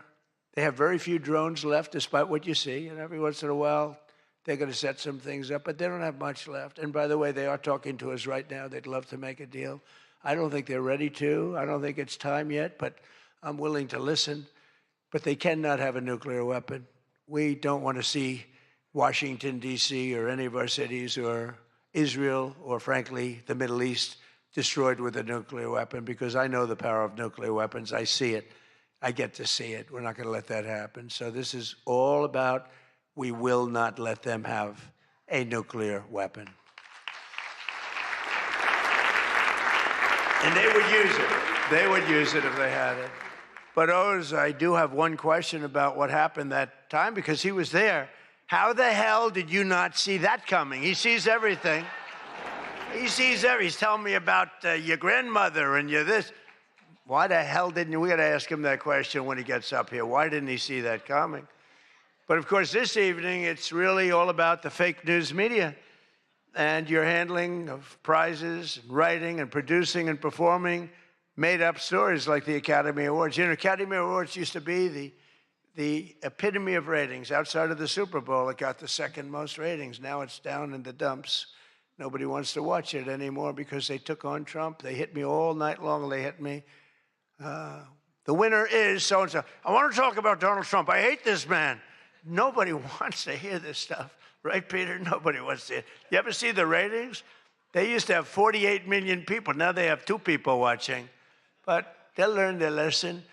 But I want to personally congratulate CNN's Caitlin Collins on receiving her award. It was all about me. It's a fake. She shouldn't get the award. It was a fake. But I didn't mind. I said, Caitlin, congratulations. But it was fake. There's no question about it. But she's a young, attractive woman. She never smiles. I said, Caitlin, do you have a smile? Smile. You have a nice position. You're at CNN Fake News. You should be a happy person. So smile, Caitlin. Just smile. But we attack, and I thought Caitlin had really made it big with a major new sponsorship, but then I informed her that it wasn't her on the Bud Light can, it was Dylan Mulvaney. And Dylan Mulvaney cost Bud Light $35 billion in market cap. That was the worst commercial ever made, by the way, for those few people that want to hear that. Most people don't care, but I would. I wouldn't want to hire Dylan anytime soon. Think of it, they hired Dylan Mulvaney, and their market cap has gone down by $35 billion. Who wrote that commercial? And then you have writer Josh Dorsey. He also received, he's been killing me for years. No, he's been, and yet tonight he shakes my hand, he hugs me, everything nice. He kills me. Josh is amazing. He writes more stories than any human being. There's nobody that writes more than Josh. He'll write 4 stories about me a day, all different subjects. I mean, I had the other day 3 stories and one on the, he was upset about this. 1 was on page 7, 3 were on page 1. They were all written by Josh. But he's hit the big time, and he's a workhorse, and yet he's almost unhireable. You know, he's just one of these guys. Wall Street Journal's lucky to have him, but you really, it's unbelievable. He's almost unhireable. CNN is also here. And I'm very disappointed they didn't bring Fake Tapper because he's had a rough couple of years, Fake has. You know, he calls me up every once in a while. If I pick it up, I pick up my phone. I used to go to this young lady. I'd say, any calls from the press? No, sir. I said, oh, now I'm the president of the United States, right? I'd say to Stephen Chung, is Stephen here someplace? Where's Stephen? He's one of the toughest human beings I've ever met. Don't ever wrestle Stephen. You'll be in big trouble. But I say, Stephen, let me ask you, did the press call? No, sir. You know, when I was a developer, I'd get a call every half an hour. For whatever reason, I always got disproportionate press. So I said, Stephen, nobody called? No, sir. 2 hours later, I say, hi, Steve, how are we doing? Everything good? Anybody call? No, sir, no press calls. I said, I'm president. Nope, they never call. So this went on for about a week. I'd say, Caroline, did the press call? No, sir, no calls. I said, nothing. It's over a week. I haven't received a call. So I said, you know what I'll do? I'm going to give the press my phone number. That was the stupidest thing I ever did. I'm getting a call every 3.7 minutes. Stephen, I don't know where the hell you've been, but the press calls, I'm getting calls, ring, ring. I was with somebody today. They said, I've never heard a phone ring as much as it's fresh. Now, I look at the thing and usually just delete, delete, delete. Every once in a while, it'll be one of the people in this room that I like, and I'll pick it up. Like this one right here calls me on occasion, right? She'll call me and she says, hello, sir. How are you?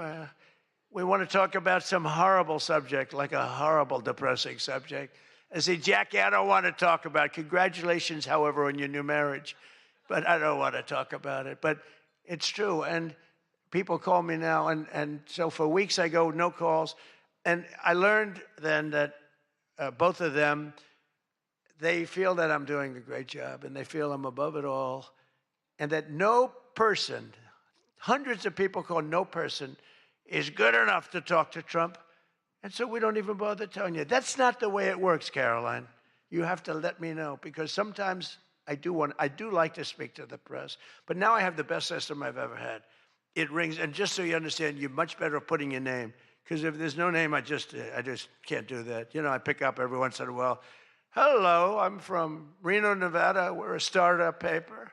We're calling it the Reno Express. I said, do you believe I'm the president of the United States? Mr. President, could I have your views on Iran? And I just hang up. No, I get the craziest calls. I mean, some of them, my wife said, I can't believe you do this. This is a hell of a way to live. But sometimes they get calls from very important. Sometimes I can straighten out stories that are going to be fake, and I can make them from a fake story to a good story. I always find that when you don't speak to the press, you always get a bad story. when you do speak to the press, you have a shot at getting a good story. Oh, look. No, look, if I were a reporter, and let's say I'm a big reporter, I work for the failing New York Times, or I work for, well, I don't know, do they ever come to these dinners? Didn't they cancel out a long time ago? Big mistake. They should be here. But I get a call. I've always found that, you know, speaking to them, you just do better. You do better. When you can, when you have the time, you speak to the reporter, you treat the reporter with respect. Sometimes now there are reporters where it doesn't matter. You can be so nice to them, it doesn't matter. You get treated unfairly. But you have a lot of great reporters where when you speak to them, you can get your point across, and that's a good thing.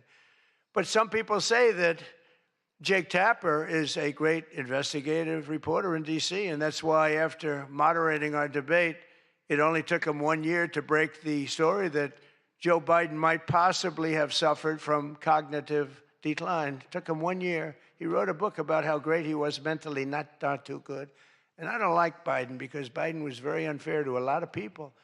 But Jill Biden insists that Joe would have beaten me in 2024, even though he was way down. She said he was way behind in the polls because he was seriously ahead. She felt he was going to win because he was seriously ahead on deceased voters. He was leading in the deceased crowd, and there were a lot of them. You're finding out there's a lot of them. Look at the numbers that just came out yesterday. And it's traditional that at least one or two potential presidential hopefuls attend the Correspondents' dinner, but many of them seem to have really chickened out. I was disappointed that Gavin Newsom didn't show up. He didn't show up. He should be here. But I heard that he recently said that we will lose our country if we don't fight fire with fire. And to be fair, there's only one thing we know about Gavin, and that's that he definitely doesn't want to fight fire with water. He's got a lot of water, never uses. What a disaster. That should have never happened. But Gavin Newsom recently did a career-threatening, one of the worst interviews I've ever seen, where he said that he can't read a speech. He's incapable of reading a speech.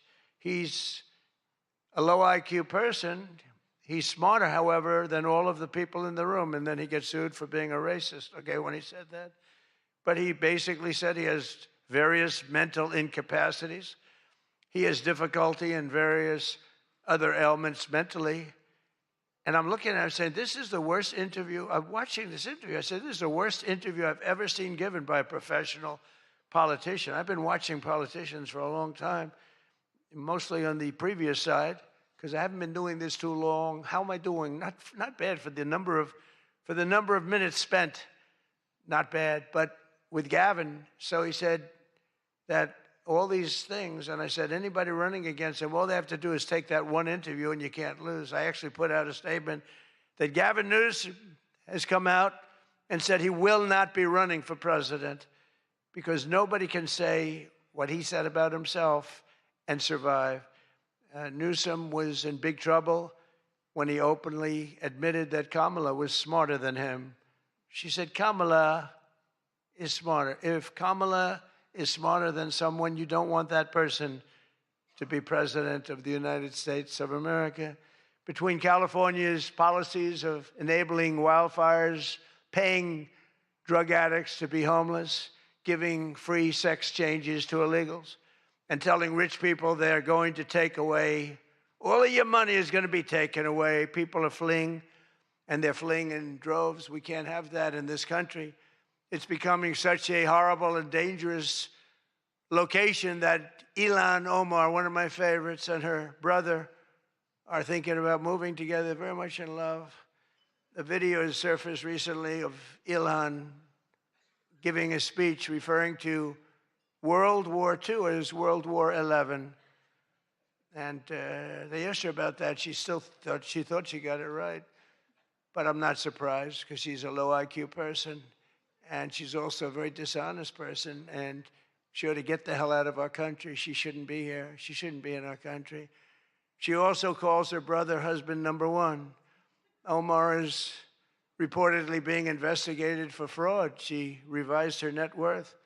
I was shocked to see that she was worth much more than $30 million. And then when the press got on her, she revised it slightly downward to less than $18,000. So she went from much more than 30 million to 18,000. And I know Democrats, and the word Democrat is something that's come into fashion. I changed the E with a U, and most people don't know that dumb has a B, so we don't have to worry about that.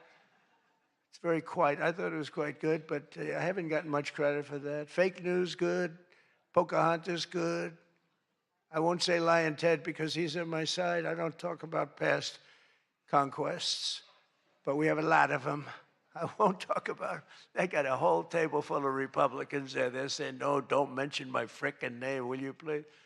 But we've had a lot of good names. But the Democrats are there to destroy wealth, and honestly, they've gone absolutely crazy. Gavin Newsom's not only a man who really wants to run for president, he's doing a bad job running a state. You can't have somebody like a J.B. Pritzker, who I understand is not present, sadly, but, some people say, never use the fat word.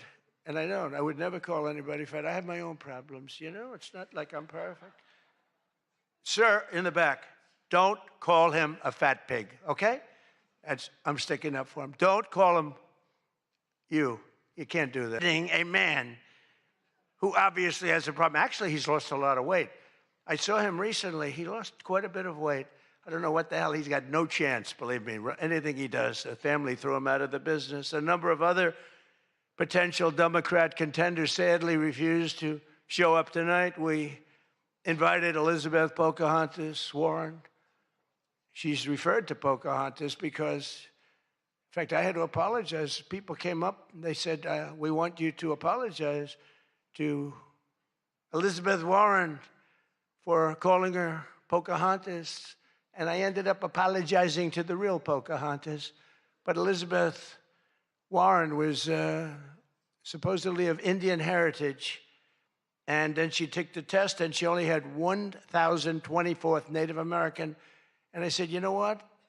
I think I'm more of an Indian than she is. So this is what we have to deal with. But Senator Warren did not accept our invitation to debate. I wanted to debate her on various and sundry things, and she decided not to do it. And I decided to bury the hatchet. It doesn't matter. And well, I'm not going to say this next one. Do you want to hear this one? How bad? She wasn't high up on her totem pole. Who the hell wrote that?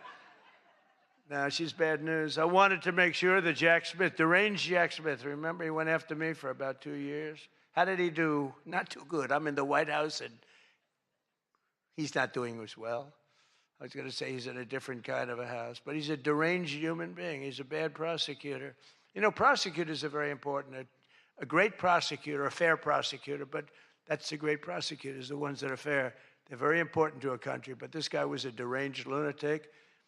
Saw his invitation tonight. He was invited because, but I put it in a private text to Chuck Grassley. And Chuck saw him and he did a certain thing. And then one man that we had who should be here, he turned Palestinian. This was a man who was 100% for Israel. 100%. Chuck Schumer, crying Chuck. Remember he cried at the airport over illegal immigrants. They were the fakest tears. There were people throwing water in his face. But now he's a proud, very proud Palestinian. In fact, I'm going to send him a beautiful Palestinian outfit tomorrow so he can greet Bibi Netanyahu when he comes to town next week, along with the mayor, who I'm sure would love to meet Bibi. They're not treating Bibi too well, but Chuck wanted to join us tonight, but he didn't want to be violating many parts of the Palestinian rules, regulations, and certainly he didn't want to violate Sharia law, his new founding. And all joking aside, I do think we need term limits in Congress. I think term limits are very important because I see what's happening. The other day, a senator I knew got a text, a great guy, from his wife. And she said, when you get home, I want to have you immediately come up the stairs and make love to me. And he said, I can't do both. You know what? In other words, can't go up the stairs and make love. Does anybody get that? Well, I thought that was actually pretty good. That was actually the only thing I thought was good in this whole frickin' stupid speech that they wrote. That was the only good one, and that went down with not exactly great laughter. I think, in other words, you can't go up the stairs and make love, too, So we're looking for term limits. Does anybody understand this stuff? But I really do wonder whether the Democrats are trying to lose the midterms. In Maine, they nominated a guy with a Nazi tattoo. But don't worry, Democrats. Word is that Plattner's replacement, he throws bottles at women. This guy throws bottles. This guy's another lunatic, by the way. Although I think Plattner might have done surprisingly well because we're in the age of Trump. Call it what you want. People can do well today. Plattner, I don't know. But, people don't have the guts to stick it out. But it looked like he was guilty of a lot of stuff. He certainly didn't defend himself very well. In Texas, the Democrats are running a candidate named James Telefrico, who hates guns, hates oil, hates sex, hates women, and who said he is, quote, a Christian who hates Christianity. Other than that, I think his platform is quite good. And that means that he's not going to do very well against Ken Paxton, who hopefully in Texas is going to win. But Telefrico, he's Alfred. You know what he looks like to me? Alfred E. Newman. Do you remember Alfred E. Newman, Mad Magazine? I said, that guy is Alfred E. Newman.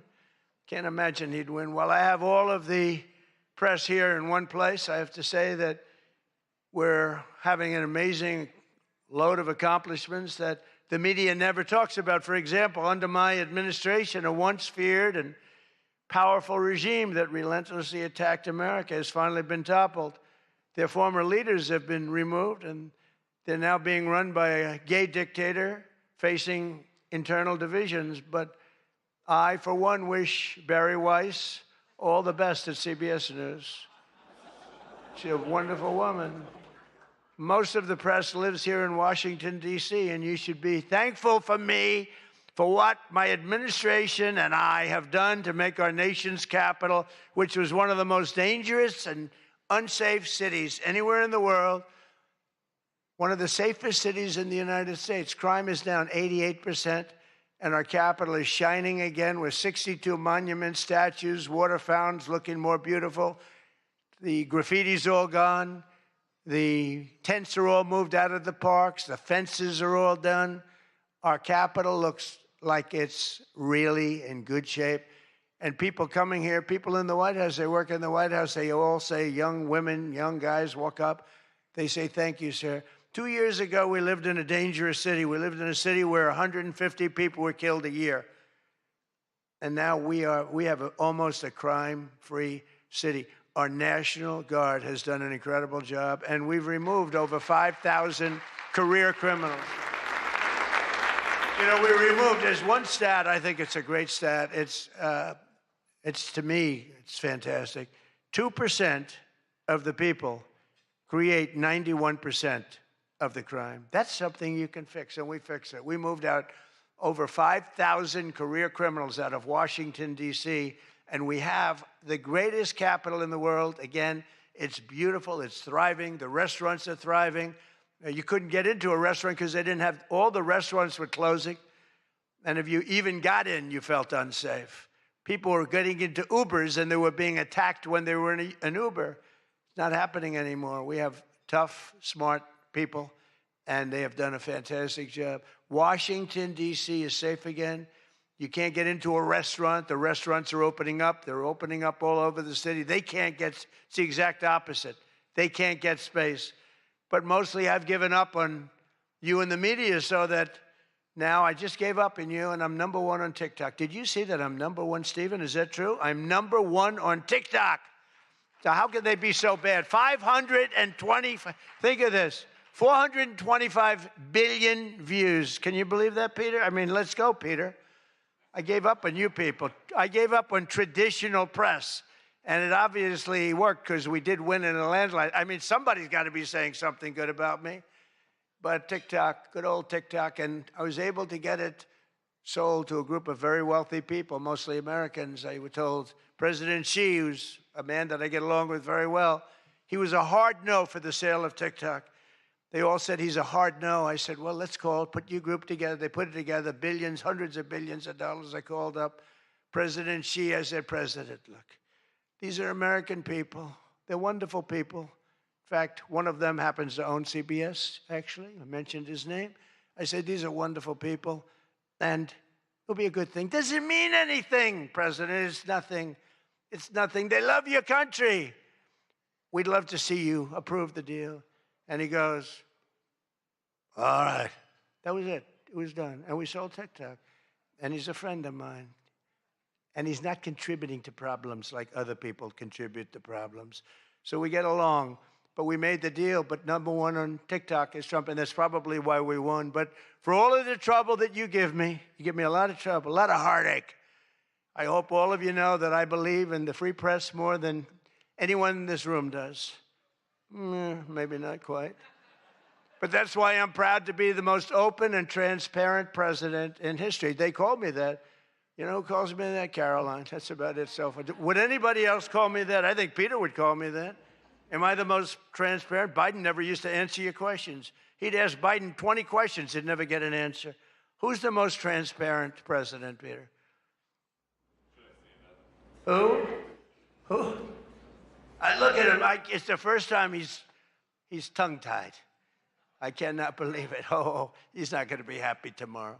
But you people have no idea how lucky you are. When I'm gone, you're all going to be broke. Your business model is going to be finished. No, it's true. When I'm not around, you're going to be broke. There's not going to be anybody to report on. Nobody gives a damn about anybody else. The New York Times the other day had 5 stories about me. You know, before I got into politics, in my whole life, I had 7 front-page stories. This is years of success. I think 6 were good, 1 was bad. I had 5 stories, 7, 5 good. Yeah, I had a total of 7 stories on the front page of the New York Times. That's not bad. Now I average about 3 or 4 a day, all different topics, all bad, everything bad. But here we are. I mean, here we are. In fact, when I'm finished, I'm going right back to the Oval Office, so I have to be doing okay. But we are all doing good together. That's why tonight, to show just how much I care about the press, and I want to save your ratings, I'm pleased to announce my intention to, and this is somewhat of a scoop, my intention to run for a 4th term as President of the United States. I will be doing that. I will be having an official, in fact, I think I have, I won 3 times. Now I'm going to do it again. Thank you. I'm going to do it. Should be easy. I'm getting very good at running for president. No, I won 3 times, did very well the 2nd time, by the way. It's a rigged election, but we don't have to talk about it. You know, it's interesting, when you come back and you do a good job like we did, you don't care about it so much, but we do have to tighten up these elections because they really are in seriously bad shape. But on a serious note, I want to say once again, I just want to thank you all. It's been an interesting evening. I didn't really know what to expect, and it's far worse than I actually thought, but if you want to know that. But I didn't know exactly what to expect, and I've made a lot of friends tonight. I've made a lot of good friends tonight, probably made some enemies also, but it's been an experience that is something that we've all shared together, because we're all in this room tonight because most of us went through a period of trauma from just a short while ago. And, you know, some people said they wanted to come, but they were afraid to come, and you people weren't afraid to come.